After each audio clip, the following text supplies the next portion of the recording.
So the first thing we need to do is take the tension off the strings. 1, 2. Somebody put glue all over here. There's some kind of epoxy all over these pins. You can see the shiny stuff on it. To the point where I can stick a screwdriver in there.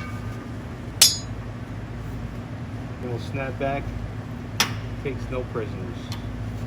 So here we go. This is how it's done. See that?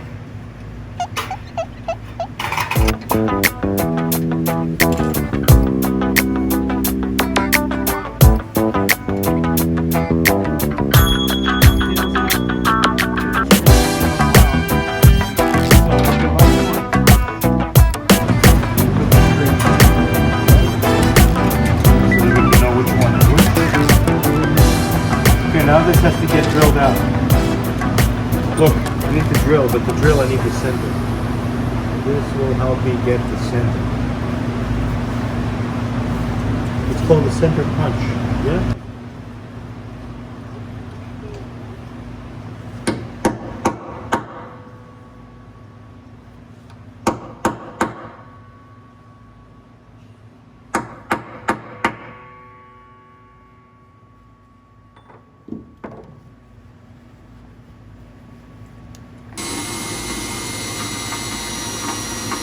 So we're going to clear this area out. You can see the hole inside the opening.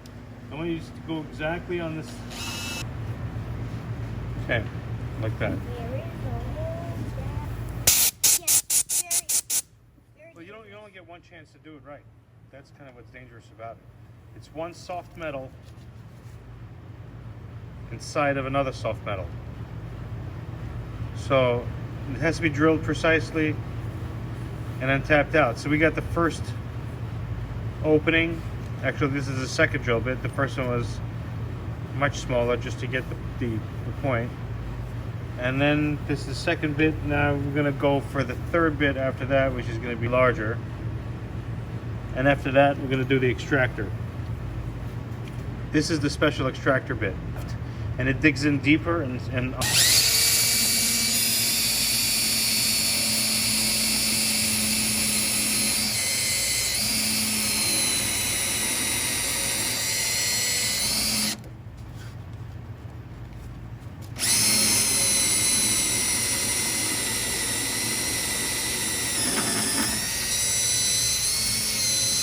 there you go, we went through.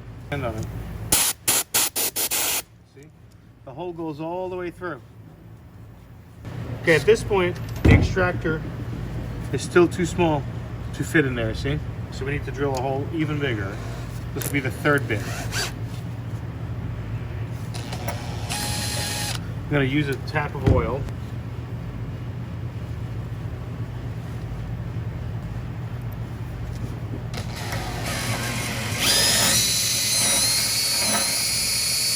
See these little shards of metal? Sometimes they can fly off and hurt somebody in the eye or something. Okay, let's see. Okay, cool. See how this fits?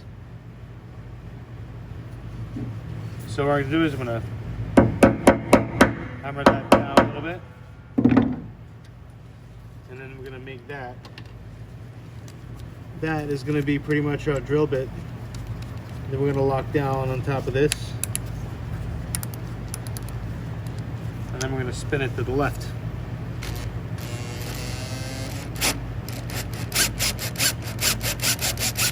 Yeah, boys. We did it. And that's just about how you do this. So get an opening, get in there, zoom in on that when it goes right. And it always goes right when it's a big deal.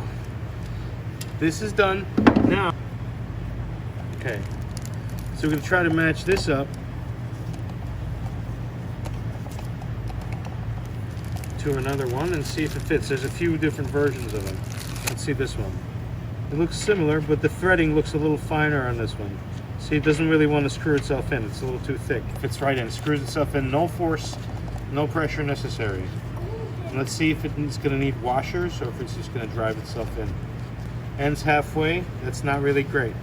So I'm going to put a washer in it and see if it ends a little better. because we don't want to force this. The reason this broke in the first place is because somebody put it in too tight.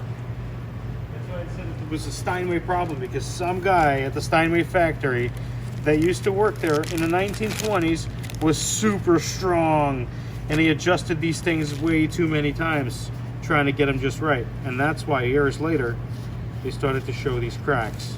So let's try this washer under that Agraffe and see if that provides the necessary space for us not to have to force it in place.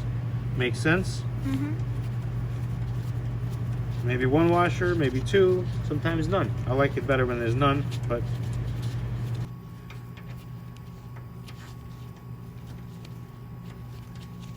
and this will be the tool that tightens it in place. It's called the Agraffe tool.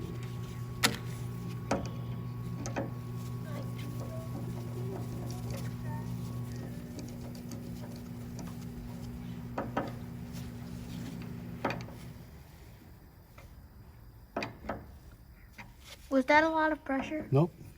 It's actually just right, and I don't want to overdo it back and forth. This is sitting perfectly for me. Without a washer. Without a washer. Now, let's see if we can get the strings back in there without hurting ourselves or breaking the strings.